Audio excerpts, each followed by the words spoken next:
Sports Talk with Elite Wagers.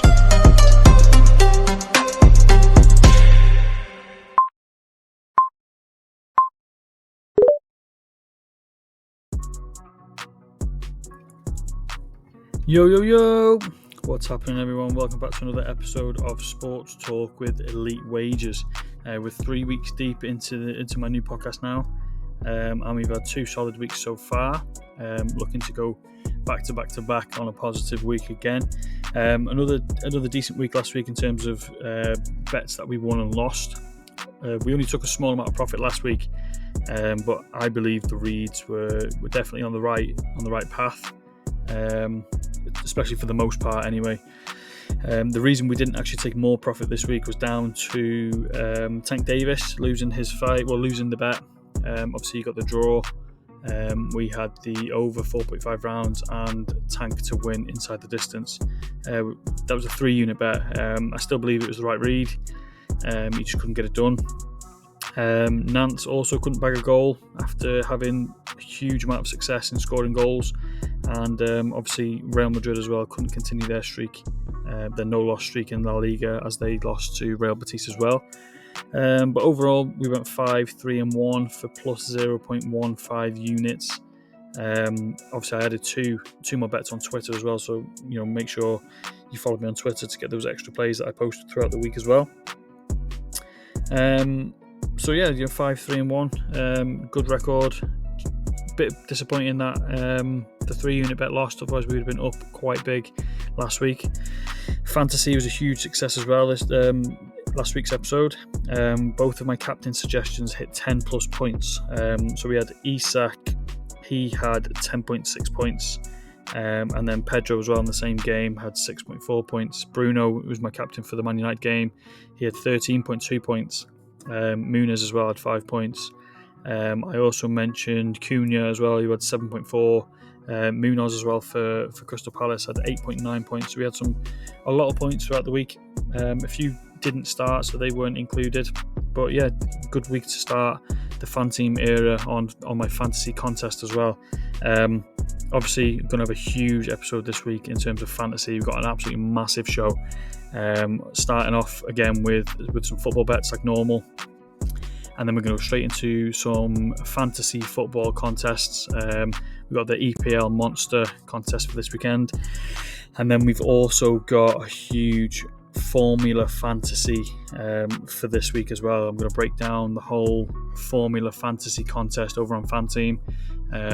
It's going to be a big one, so keep listening for that one. But we're going to move swiftly on to this week's episode. We're going to start off with the football bets, like I mentioned, and then we'll get into the rest. Football.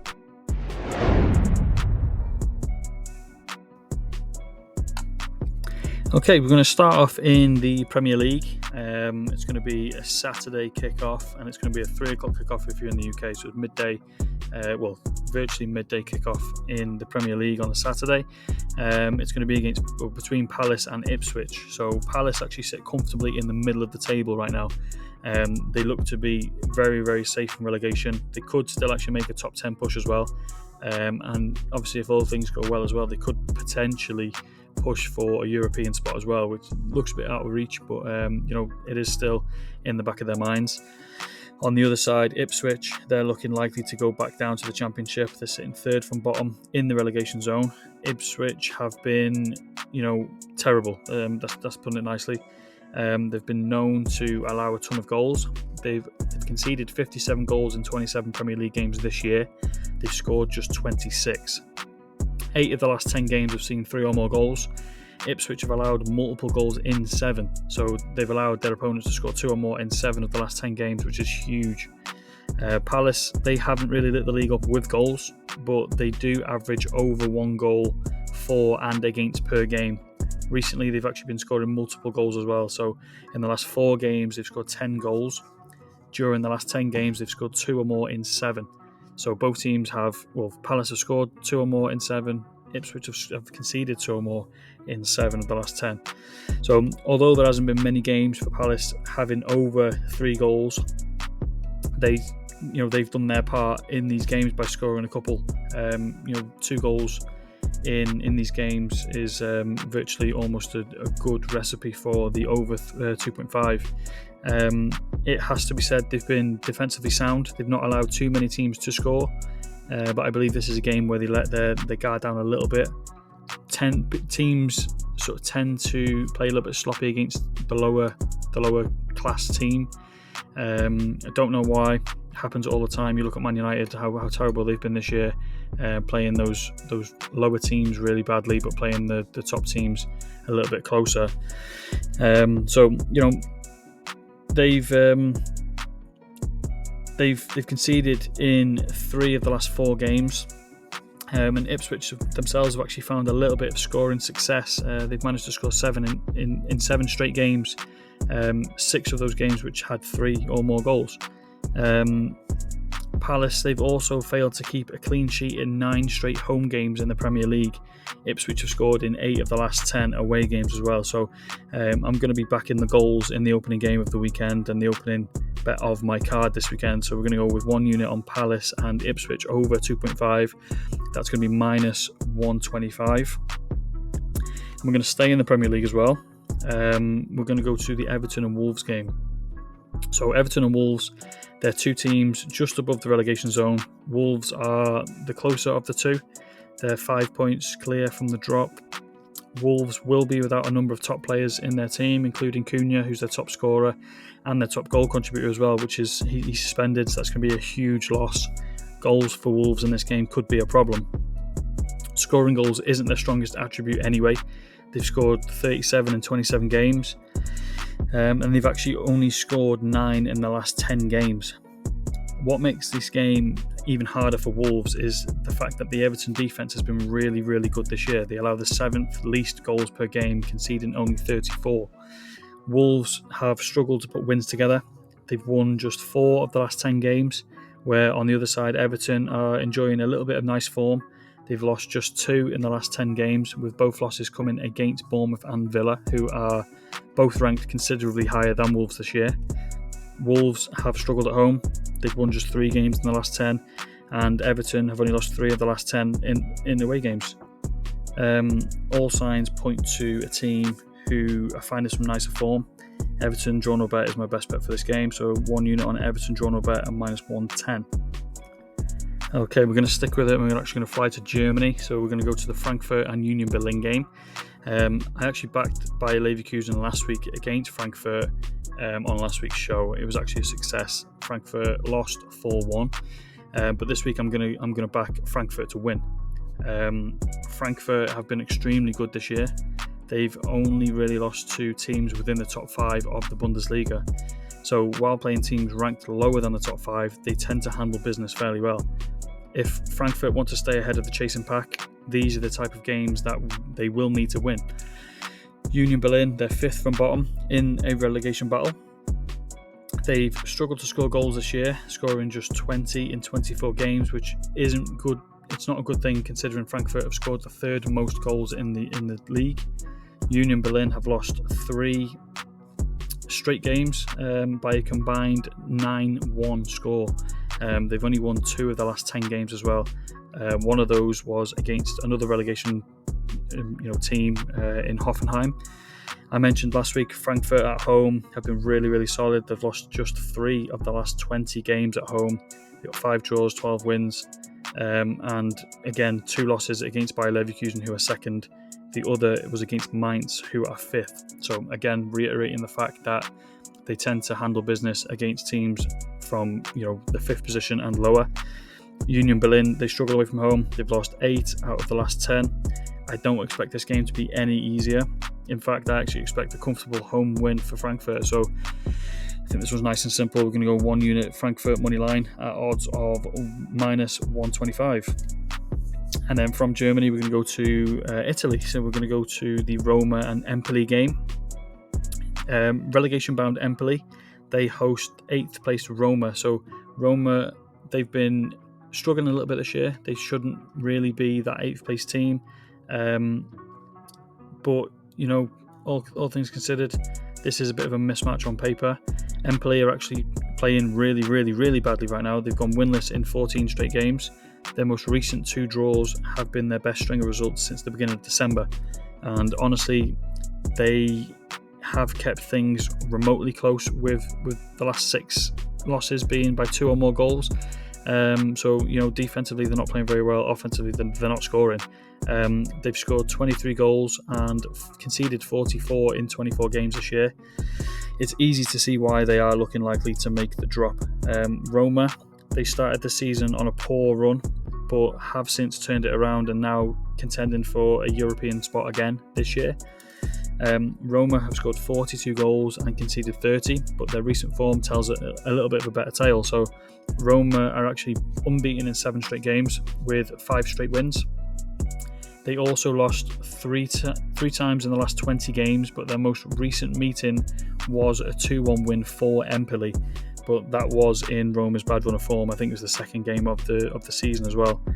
So a lot has changed from the second week in the league to now. I fully expect Roma to continue to push for European football again this year, and with that, they need a solid win against a relegation-bound Empoli. Especially when you tally up the 2 together. Empoli winning just 1 of the last 15 games, which is 5 draws, 9 losses. Roma playing their best at the moment. They've lost 2 in the last 15 with 4 draws, 9 wins. I'm going to back the inform team at plus money. So we're actually getting Roma at plus money. So 1 unit Roma money line at plus 100. Fantasy with FanTeam.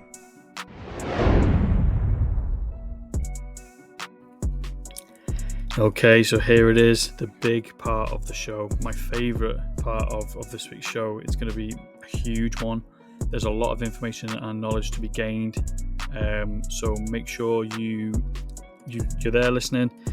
Make sure you pay attention. Make sure you've got your notebook ready to jot down some of these stats that I'm going to give you. So for those of you that don't know, I've recently partnered with FanTeam. They are the biggest DFS fantasy platform in Europe. Don't just mean the UK, I mean in Europe. They're the biggest and the best.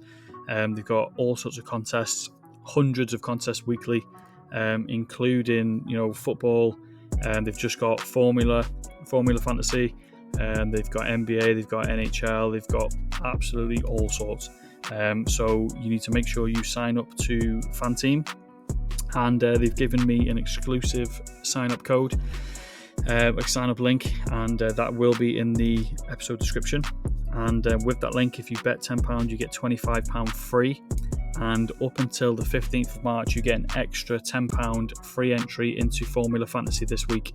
That's an exclusive up until the 15th of March, so make sure you head over to FanTeam, you click my link in the description of this podcast, and you sign up, bet £10, you get £25 free and a free entry as well to Fantasy Formula this week. So I'm going to start off in the normal way with the English Premier League Weekly Monster over on FanTeam. We're going to be diving deep into this one. I'm going to try and select the best possible players for your lineups.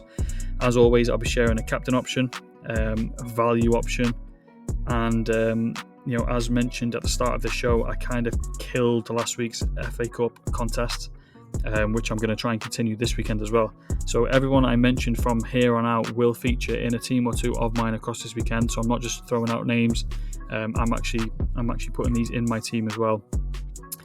The captain selection, of course, will have a 1.5 times multiplier, so it's crucial to pick a player that's going to score a lot of points right off the bat to help that multiplier gain more points. Bear in mind that a lot of people will be looking towards the similar players that I'm going to mention for captain due to matchups and recent performances, recent form, things like that. So a lot of people are going to be picking similar players, and that's my job to give you a bit more of a wider spectrum on who to pick and why to pick them. So let's get into this. So captain suggestions start off with Mohamed Salah, probably the obvious choice. He's rated at 16 million this week. He's the most expensive player on the board this week. Again, a lot of people are going to select Salah. He's got an ideal matchup this week facing the last placed Southampton. Salah has 42 Premier League goal contributions, which accounts for 63% of Liverpool's total goals this year. Salah also finds himself in a lot of opportunities. He averages 3.9 shots per game, with 2 per game being on target. So he's got that high volume. he's got, as well as his 42 goal contributions, he has 63 chances created on the year, meaning he's at the thick of the action week in, week out. Southampton have conceded 4, 4 and 3 in the last 3 games. Those were to the likes of Chelsea, Brighton and Bournemouth, all who are ranked lower than Liverpool. Salah has played Southampton well in his career. He's got 13 goal contributions in his last 11 games against them. He also has a goal contribution in 9 straight games of all competitions, with a total of 14 in those 9 games. Look for him to score and assist in this game, along with peppering the goal with shots. Southampton have allowed 65 goals in total this season too, so the door is open for Liverpool and Salah to score a hatful. In terms of fantasy production, he's rated as the best midfielder. He averages 10.4 fantasy points per game. But, obviously with Liverpool playing PSG in the Champions League, there is a version of this game which sees Salah sit out this Southampton game and possibly be rested for the PSG clash on next Wednesday. So keep an eye out for lineups and news towards game time. But my first captain suggestion will be Mohamed Salah at 16 million.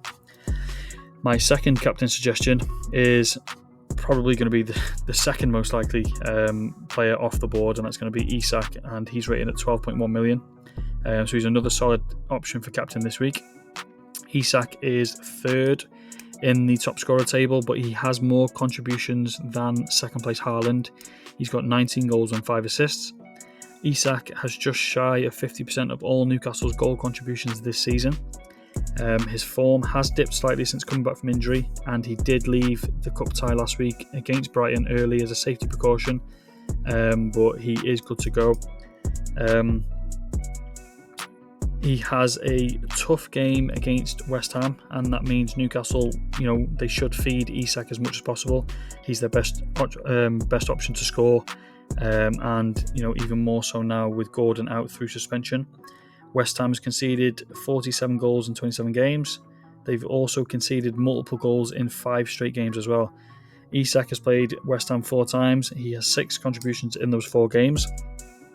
He's currently rated as the number 1 striker in the Premier League. He averages 7 fantasy points per game. And the knock that Isak picked up, it might see him rested as well, especially with the big cup final next weekend against Liverpool. But I can see Isak bouncing back from his pre-injury form. And I think he plays this week, and I think he gets a goal, possibly an assist, and I think he absolutely peppers that goal as well. So Isak, 12.1 million is a decent opportunity and a decent option for captain. So this third captain suggestion is going to be a little bit of a wild one, but I'm fully here for it. If those 2 players above are out through injury, I'm going to pick Nkunku. He's rated at 13.9 million. He has a huge game ahead as Chelsea will face second from bottom Leicester. As well as being second from bottom, they also allow the second most goals this term with 61 conceded. They have multiple goals conceded in 5 straight as well. There aren't many viable options in the striker position for Chelsea right now, but a 4-0 thumping of bottom place Southampton shows what could happen against another weaker team like Leicester. In that game, 2 defenders scored for Chelsea, but Nkunku found himself on the score sheet as he played as the sole striker. So on FanTeam, he is listed as a midfielder, so that's a good thing, as obviously midfielders score more points than strikers in terms of fantasy points. But it has to be said, Nkunku hasn't played well this season. He's only got 2 goals, 1 assist in his last 10 games, but the big factor for me is that he is absolutely due a big game. And with the playmakers around him that can make chances happen, it's a huge opportunity for Nkunku to get back on the score sheet. Coincidentally, the only times Nkunku has scored above 7 in terms of player ratings were when he scored or assisted. And I believe he can get a goal contribution or 2 in this game. Nkunku has only played 10 minutes against Leicester so far in his Chelsea career, but Chelsea have scored 16 goals across their last 7 head-to-heads. Plenty of opportunity in this game, and I think a lot of people will overlook Nkunku for captain this week. That will work out in our favour, as obviously we'll get a nice hefty multiplier if he plays well as well. So again, Nkunku at 13.9 million for another captain option. Okay, so getting into the value suggestions. A true value selection, in my opinion, is a player who is valued under the average price per player. That is around 10 million. But this player has a huge amount of upside to their game. Maybe they're underpriced due to their current form, a difficult matchup, or maybe they're back from an injury. Whatever the reason, in my opinion, they are undervalued. And the first player that I'm going to go for is Bruno Fernandes at 7 million. Starting with the Man United captain, United bowed out of the FA Cup this week. It's been no surprise that they've been absolutely terrible this year. Only 5 teams have scored less than Man United this year, and no team has conceded less than Arsenal. So this is a true tough matchup for Bruno. Probably the only upside to United this year has been the fact that Bruno has been their best player. If he wasn't in a United shirt, who knows where they would be. Bruno has 13 goal contributions this season, and he has a goal or assist in 3 straight games, and actually 6 from his last 10, so he is in a little bit of good form. That does include a goal against Arsenal in the FA Cup a few weeks back. Bruno is United's only bright spark. He's their only chance to score goals. Despite United being so poor, Bruno was rated as the 12th best midfielder in terms of fantasy production. He averages 4.8 fantasy points per game, and if anyone is going to break open this Arsenal defence and give United a chance, it's Bruno. So I believe he's a very, very good value option this week. The next one I'm going to go for is Beto, and he's at 7.9 million. So the Everton striker, to me, is hugely overlooked. Beto's been well in form recently. Granted, both Everton and Wolves are fighting the relegation battle, but with Wolves without Cunha, this may be Everton's chance to break away. Everton have currently lost just 2 in the last 10 games to Bournemouth and Villa, both way above Wolves, and coincidentally those 2 games were the only 2 that they've been blanked. Otherwise, they've scored 17 in the last 10 games. Beto's actually only scored 6 goals this season, but those 6 goals have come in his last 8 starts. He's found form for Everton at the right time. Wolves have been conceding the 4th most goals in the Premier League, and Beto has the chance to be the best value option on the board this weekend, in my opinion. He's valued at 7.9, like I mentioned. He's very, very undervalued. A lot of players that are valued higher don't have the same upside that Beto does. Beto's obviously benefited from a few injuries, but he's proven that he is, capable of taking on these opportunities. His current form, and he's ranked as the 3rd best striker in recent weeks. He's got a very good matchup, good form, and he's good value as well for a value pick this week. So again, Beto at 7.9 million. And my last value option this week is probably one of my favourite picks anyway of the board. It's going to be the Aston Villa man, Asensio. He's valued at 9.3 million, so not really a value pick in terms of the price. He's priced right up there with the likes of Inform Kluivert, Mitoma, Morgan Rogers, Marcus Rashford, Trossard, all those kind of players. But Asensio was yet again on the score sheet midweek. He's now took his goal scoring tally in Villa colours to 5 goals in 4 starts for the club. With 2 man of the match performances, this form isn't a fluke. He's been a top player for Madrid and PSG for a number of years. He's always been able to take opportunities when given. Asensio averages 2 shots per game with 1 on target, and he creates around 2 chances per game as well. So he's going to have a tough battle against Brentford, but Villa will need some goal scoring help from Asensio this week. And with Rashford still firing blanks, Asensio should be back in the starting lineup this week. And I think, while his price is still around the average price per player, I think anything under 10 million for Asensio at the moment is good value. So Asensio at 9.3 million is my final value pick. So we're going to move on from the English Premier League Monster Contest for the weekend, and we're going to get into my favourite part of this episode. It's going to be Formula Fantasy. This is probably going to be my favourite fantasy contest of the year. I actually love a good season-long fantasy contest. I've been doing NFL season-longs for a long time. I've done a few NBA ones in the past, and I've done a few Premier League ones as well. But I have been informed by the guys at FanTeam There's going to be a few more season-long contests that are going to be added on site, included a English Premier League contest that will run for the final 2 months of the season. But this week, we're going to get started on the Formula season-long contest. Those that know me, I love Formula 1. I've been a huge fan for years. It's one of the most exhilarating sports there is. It's so much fun to bet on, and it's so much fun for daily fantasy. But a full season fantasy is another level of fun.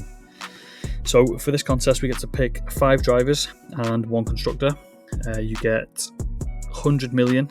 You get a captain, and your captain will score a 1.25 times multiplier.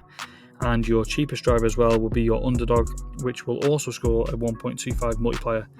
You get a weekly transfer where you can swap a driver if you feel like you need to, and you get 1 wild card per season as well, which will allow you to make unlimited transfers for that game week to your fantasy team. But you only get that once during the season, so obviously we need to pick our time right for that one. So to start my selection process, the way I've done it this year is I've divided all the drivers into 3 categories. I've got the top 4, the middle of the pack, and the 10 and unders. So I'll explain those now. So the top 4, they consist of the 4 most expensive drivers on the grid. The 10 and unders will be the drivers who are valued at 10 million or under. And the middle of the pack is everyone in between the 2. So for my format, I've worked out you can comfortably pick 2 of the drivers from the top 4, 2 from the middle of the pack, and 1 from the 10 and unders, and then you still have enough for a decent constructor as well. So to start the breakdown, I'm going to have to mention that the top 4 constructors, they should continue to be very tight at the top. Of the 4 teams, Mercedes will be the bottom of the 4, but they will have Antonelli in their car this year, who's a rookie. Red Bull will also have Liam Lawson driving for them, who he isn't a true rookie. He has driven in F1 before, but he's still in the early stages of his career. So in my opinion, they are the 3rd best constructor. The Ferrari team have just acquired Lewis Hamilton. Obviously, he's the best driver in history. So I'm not really concerned about him being in a new environment or in a new car. And I think him partnered with Charles Leclerc brings them up to the 2nd best constructor. And then the consistency of the McLaren, that'll also be a key factor for them again this year, as Lando and Oscar Piastri will partner up again. And I think they'll look to build upon their Constructors' Championship from last year and look to try and go back to back. So in terms of fantasy, from the top 4 group, it's hard not to pick either Charles Leclerc or Lewis Hamilton. To me, Charles looks like Ferrari's driver number 1, with Lewis just behind, but I'm sure strategies will change week in, week out and try and secure the Constructors' title from McLaren. Either driver are fully capable of getting consistent podiums. Lewis only managed 2 wins in an inconsistent Mercedes last year. Charles was a winner in 3 races, so they are going to look to improve drastically this year. During testing last weekend, the Ferrari looked like a much better and improved car this year compared to last. Still leading the pack in testing was McLaren, with both drivers contributing to a solid testing session. Last season, Lando was on the top step 4 times, so he got 4 wins. But Red Bull this year don't look as strong. But with Max Verstappen, you always have a chance. So Max Verstappen ended with 9 wins last year, which is really low considering he's been dominating the sport for the past couple of years. But he did manage to get that Drivers' Championship last year. So those are the top 4: Lewis Hamilton, Charles Leclerc, Lando Norris, and Max Verstappen. They're your 4 most expensive drivers. So in hindsight, you can pick any two of those, whichever one. Obviously, as you get down to fantasy and things like that, you tend to have your own personal preferences. Like for me, my favourite driver ever is Lewis Hamilton, so it's very hard for me not to pick Lewis Hamilton to go with another one of those, and you should still get yourself solid points regardless of which two of those 4 you pick. Only 6 other races were won by drivers outside the top 4 last year, with 3 drivers winning 2 each. So we have Piastri from McLaren. He's had a brilliant time last season, and with Lando, they are the ideal partnership. He added another 6 podiums to his 2 wins. He finished 4th in the Constructors behind Leclerc. George Russell is now driver 1 at Merck, and they hope to have a better car than the past few seasons. George is a consistent guy. He can get inside the top 10 on a regular basis, but he has struggled to step on the podium, only doing so 4 times in total. And the third driver to get a win last year was Carlos Sainz. He's going to be in the Williams this year. He actually got really unlucky with this. He was probably one of the best drivers on the grid last year. If Lewis didn't express interest in Ferrari, I'm sure Carlos Sainz would have been extended. Sainz is another consistent points collector. He was able to get onto the podium 9 times, only finishing outside the points with 3 races, all of which were do-not finishes. So Carlos moving to Williams is definitely one to watch. And again, just to reiterate, as I mentioned, I think you can pick either 2 of the top 4 and you'll be consistently scoring points. So you're going to pick your favourite driver, there's no question about that. But for me, I've actually gone with Lando and Charles Leclerc. I think those 2 will be going head-to-head this year. So either one of those as captain will be equally as good, as would Max and Lewis. But for me, I went with Lando. McLaren were the best team in testing. Lando was one of the best drivers in testing. So I've gone for Lando as captain and Charles Leclerc as my second top 4 option. In terms of the middle of the pack group, I think there's a huge amount of upside to Carlos Sainz. Him being valued at 14 million is extremely criminal, considering he's one of the most consistent drivers last year and the year before. I think he'll again end the year pushing on those top 5 places in the Drivers' Championships, even though he is in the Williams. He's also had himself a very impressive testing. He was in the top 5 on day 1, and in day 2 he was the top driver. He was the fastest driver. I expressed my concern earlier for Liam Lawson, mentioning he's going to be on a new team virtually as a rookie. He hasn't had too many F1 miles, but we all know that the Red Bull can shift when they need to. They've consistently been building fast cars for a couple of years. They've been able to build the most explosive car in the last few years, and if Lawson can handle the car and the pressure, he's in a good position to be able to help Red Bull score points. Red Bull were still the 3rd best car in testing, but again, Checo last year, he didn't really perform well enough in that car, which obviously gives Liam Lawson the opportunity this year to sit in that seat and to try his chances as well. And obviously, like I keep saying, Red Bull can produce a really fast car. Liam Lawson can get points in this car, depending on if he's good enough. But his aggressive style is certainly one to watch as well. So we'll go with Liam Lawson with Carlos Sainz in the middle of the group pack. He's valued at 18 million, so a little bit high, all things considered, but he's probably that high just because of the car. And as for the final driver, you're essentially looking at 4 rookies or Hülkenberg. For experience, you'll obviously take Hülkenberg. He last year had himself some very good Saturdays in qualifying. He's a very, very good Saturday driver, but he couldn't translate much into race day. Despite a tough testing in Bahrain, Hülkenberg is, in my opinion, the best option for my final place in the fantasy team. His experience will show throughout the season, and obviously, the other 3 rookies, Botello, Hadjar, Doohan, he has had 1 race in the Alpine, and also Ollie Behrman would be a good option as well. He's had a few races for Ferrari last year, but then let's not forget that the Haas is not the Ferrari, so it remains to be seen on how good he's going to do. But if anyone is to replace Hülkenberg from my lineup, it will be Ollie Behrman. So for me, we're going to go with the experience of Hülkenberg, a very good Saturday driver.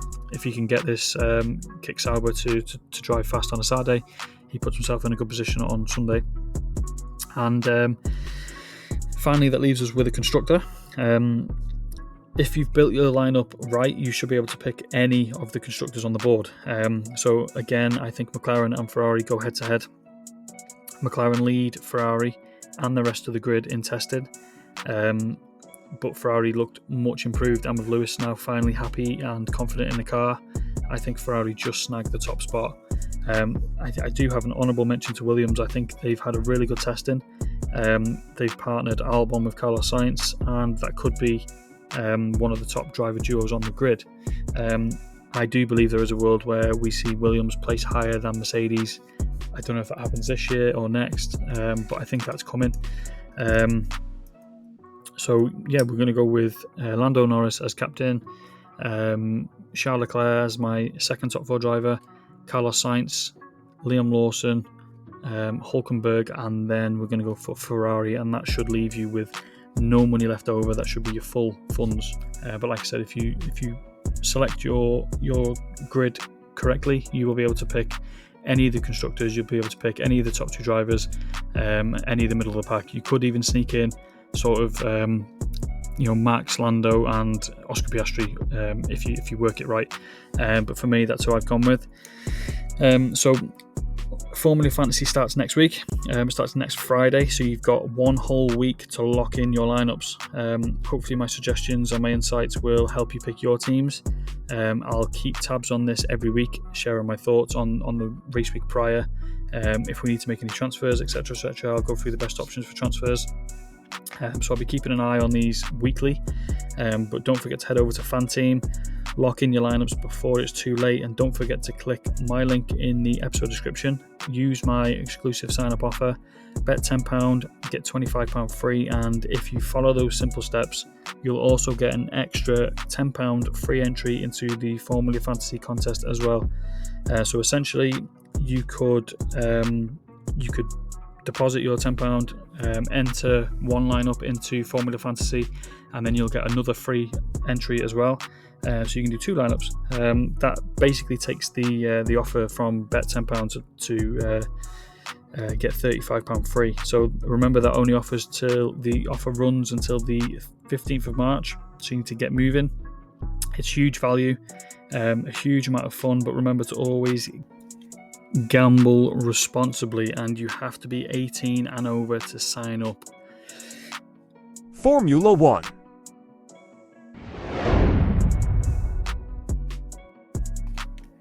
That's the first time using that Formula One sign by, and I can't wait to keep using it throughout the season.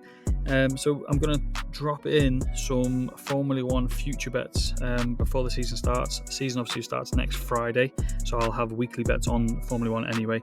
But just while I'm going to be piggybacking off of the Formula Fantasy, I'm going to share a few Formula One future bets as well.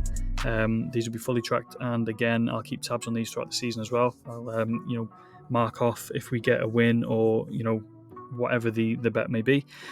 But I'm going to start off with a big 3-unit banger, and I'm going to go for Red Bull and Ferrari both finish in the top 3 of the Constructors' Championships, and that's going to be minus 147. So a little bit juiced, but 3 units should return 2. It's going to be a tough one to cash. Red Bull could be a lot closer to Mercedes than they would like, but I expect Max to be challenging every race, and I think Liam Lawson has the potential to get points in most races too. I think the Ferrari will finish inside the top 2 comfortably. I think they'll be fighting McLaren for the top 2 spots, but I also believe Red Bull will edge out any competition for that 3rd spot. It's hard to forget that Red Bull have been dominant for years, and although Checo's now out, they do have a fresh start with Lawson. Giving him a fast car should be a necessity. That'll get him rolling and on the front foot early. So I think Red Bull and Ferrari will finish in the top 3 of the Constructors. So we're going to have 3 units at minus 147. The next one it's going to be seen as controversial, but I believe this is Chargier.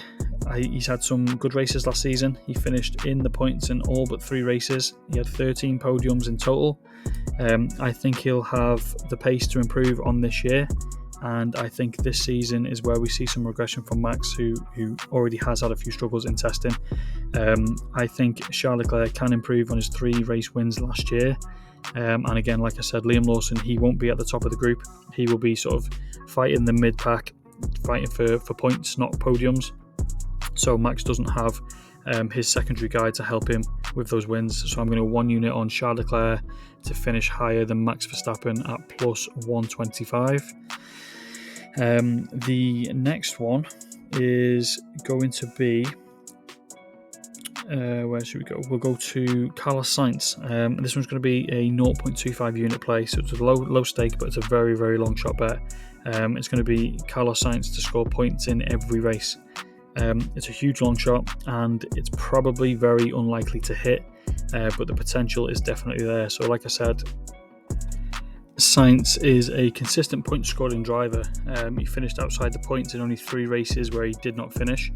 In 2023, he also had 3 races where he finished outside the points. Again, did not finish.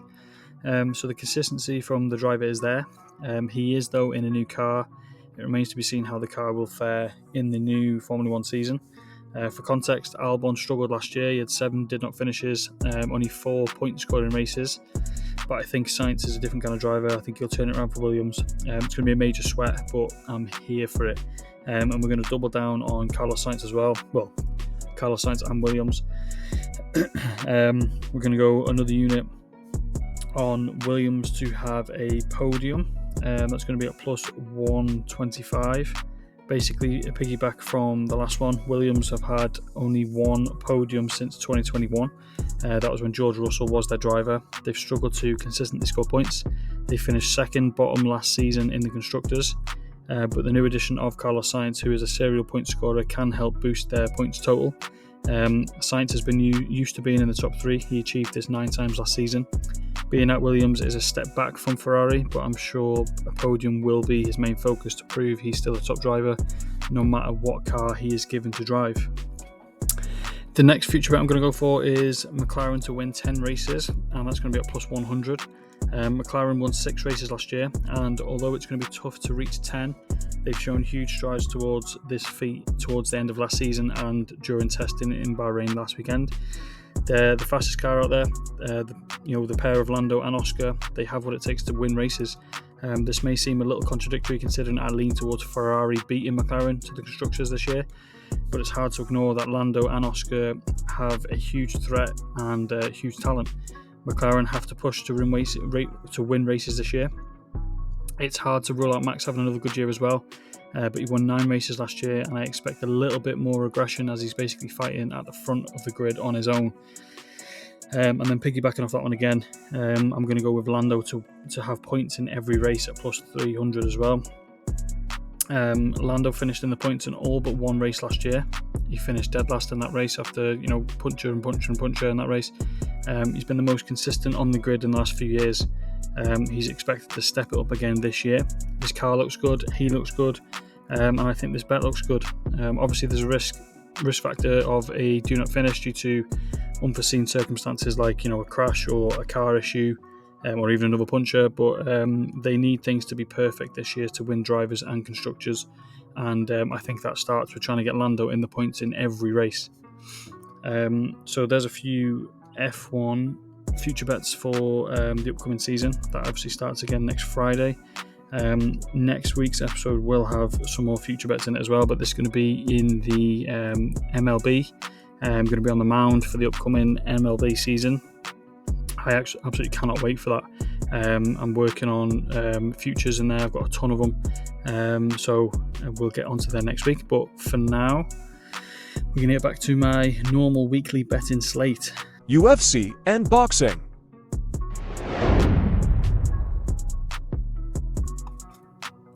And we're back in on some UFC. No boxing this weekend, and obviously I missed the UFC last weekend, but we're back on the UFC this weekend. It's UFC 313, and the first play from me in this UFC card is going to be a parlay of 2 of the earlier fights. The first one is going to be in the Blades and Kunaev fight. I think I'm saying that right. I believe this fight will not make it to the judges' scorecards. Blades possesses real power. He's shown that in recent fights, with 13 of his 18 fights being by KO. His last 5 fights have finished by knockout as well. 8 of his last 10 have been inside the distance. He also has 5 losses in his career, all coming to knockouts as well. So he's not had too many fights to see the judges' scorecards. As for his opponent, Kunaev, apologies if I do say that wrong, he is also used to winning inside the distance too. He's got 6 knockout wins, a further 2 submission wins. 7 of his last 10 fights finished inside the distance, which I believe to be the most likely outcome here. The second leg comes in the Van and Tusuria. I don't know if I'm saying that right. It's going to be in that fight. And that's going to be the opposite. Van's career starts looking good. He has 8 wins by finish from 12, but during this time in the UFC, he has 4 decision wins in his last 6 fights. The opponent, I can't say his name, so we're going to say his opponent, he only has 1 UFC fight to his name. His only fight going the distance too. and 2 of his last 3 overall fights go into the judges' scorecards. He's better known for his ground game. He's got 4 submission wins to his name, but Van has decent takedown defense, which should counteract. He's allowed his opponents just 4 takedowns from 21 attempts, which is an 82% takedown defense. So I don't think that'll stop. I'm going to try and say his name again. Shuria. I don't think it's going to stop him from taking it to the ground. I just don't think much will come of it. It will take some valuable minutes off the clock, which obviously will help us win this leg of the bet as well. So it's going to be the Blades fight is going to be fight to go the distance, no, and the Van fight is going to be fight to go the distance, yes, and that's going to be a parlay of plus 140.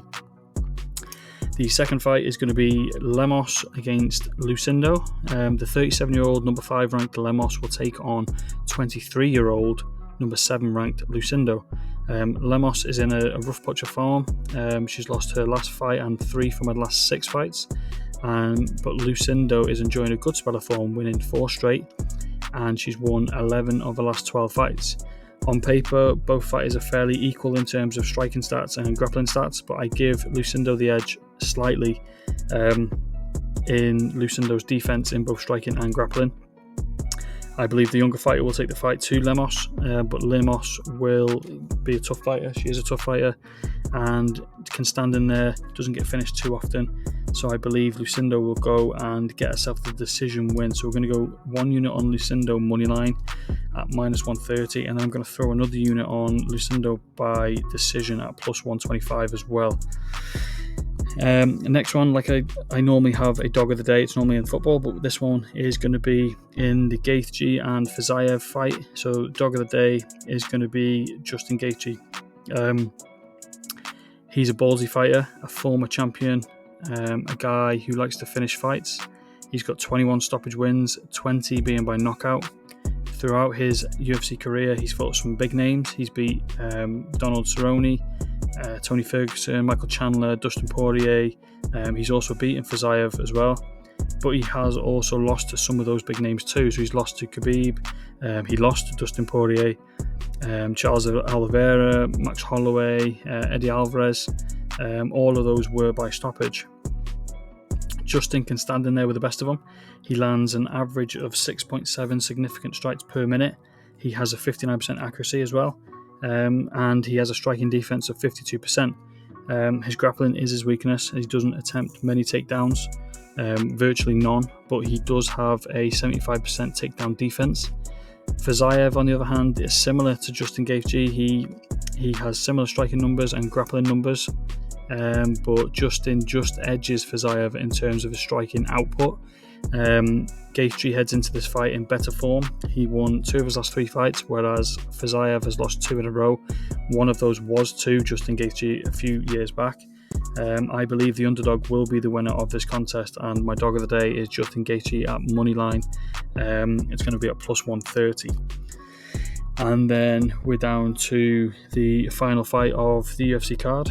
Alex Pereira against Ankalaev. Lightweight champion Pereira, he'll take on the number 1 ranked Ankalaev. Pereira has been delaying this matchup for a little bit of time. In my opinion, it's helped him a lot.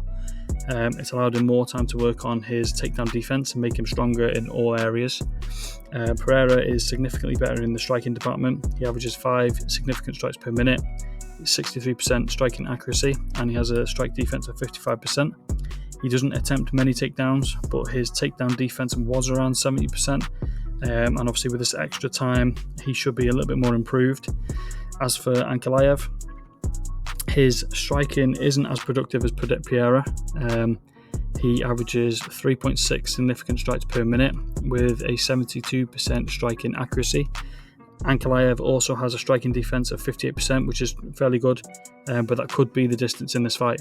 Ankalaev is known as a grappler, but he only has a takedown percentage of 31%. So in my opinion, this fight is going to be too much for him. I expect Alex Pereira to want to keep it on the feet.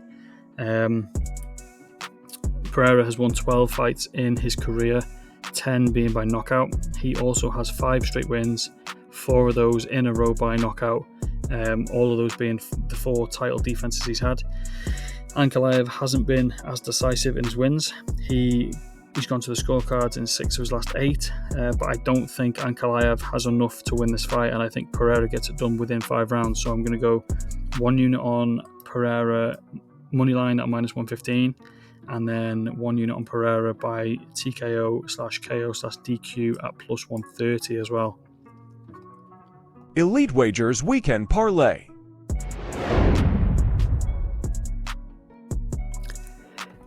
And that'll take us nicely to the final feature of the episode, and it's going to be the weekend-long parlay. So as you know, I like to put together a parlay for across the whole weekend. It normally consists of 5 different sports, 5 legs, 5 different sports, hopefully 5 winners to cash us some nice money as well. The idea of this is obviously to get you involved in more sports. I tend to break down all these kind of sports anyway, so it's no extra effort for me, but to get you involved in different kind of sports, and hopefully you can have a nice chilled weekend and just sit back and watch some new sports that you wouldn't normally watch while tailing the parlay. So we're going for 5 out of 5 selections today. We've been close both weeks. We've gone 4 out of 5 in the last 2 weeks, but today is the day we cash, and we cash with some really nice odds as well. So the first selection is going to be in the NBA, and that's going to be in tonight's games. So we got, what time is it now? 9 o'clock, 10, 11, 12. We've got about 6 hours to tip off in this game. It's going to be Nuggets moneyline. The Nuggets are playing on another level right now. Jokic is playing at MVP form once again. He has led his team to just 3 losses in the last 15 games. Those 3 losses coming against the Lakers, who are second in the West, Celtics, who are second in the East, and the Bucks, who are 4th in the East, all significantly ranking higher than the Suns. The Suns have struggled to string wins together. They currently have only 4 wins in the last 15 games, 2 of those wins being against bottom-ranked teams. There seems to be a little bit of a mismatch for the Nuggets, and I expect a solid win to start the parlay off nicely. The second leg is also tonight. It's the same time as the Nuggets as well, so you've got a couple of hours to lock this in. It's going to be the Vegas Golden Knights money line. I actually had a tough decision on which way I wanted to go for this bet. I did have Vegas Golden Knights money line, which is a top versus bottom game, or do I go for a game where 2 teams have consistently been scoring goals? Normally I'd rather go for the goals from either team, but this one I decided to sweat out a Vegas moneyline win. The Golden Knights have won 6 of the last 7, including 3 straight. They've won 5 of those 7 by 2 or more goals. Home ice could be a huge factor as well. Golden Knights have won 3 straight home games. The Penguins are really struggling right now, winning just 2 of the last 10 games. Both wins coming against the Rangers and the Flyers, who rank significantly lower than the Golden Knights. Add to that the Penguins have lost 3 straight road games, 7 of the last 10. Give me the red-hot Golden Knights to get the win on the second leg. Third leg is going to be in the Premier League, and again that's a Saturday sort of midday game, and we're going to go with Crystal Palace team total over 1.5. As mentioned in the breakdown for this game earlier, Palace have been scoring multiple goals recently, with 2 or more goals in 4 of the last 5 games. Ipswich have also conceded, they've conceded the most goals in the league. They've allowed their opponents to score 2 or more in 3 straight games as well. So we're going to go with Crystal Palace team total over 1.5. And then we're going to go over to some college basketball for tomorrow. That is tomorrow night. And I don't tend to break down college basketball. That's not my area. But I did ask my good friend Daily College Basketball, College Football, DCB. I asked him for a good leg. He is the best capper for college football and college basketball. It's currently basketball season, and if he says to take this team in a parlay, then we trust him to take this team in a parlay. Enough said.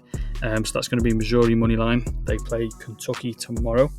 And then the final leg, again, is going to be in the Blades Kanaev fight. And it's going to be the same leg as earlier. It's going to be fight to go the distance. No, I'm going to double down on the Blades and Kanaev fight. I strongly believe this fight will be stopped inside the distance for reasons I obviously mentioned earlier in the parlay. Both fighters have consistently been able to stop their opponents, and I don't believe it changes this weekend. So the 5 legs for the weekend-long parlay is the Nuggets moneyline, the Vegas Golden Knights moneyline, Palace team total over 1.5. Missouri money line. Blades and Kanaya fight to go the distance, no.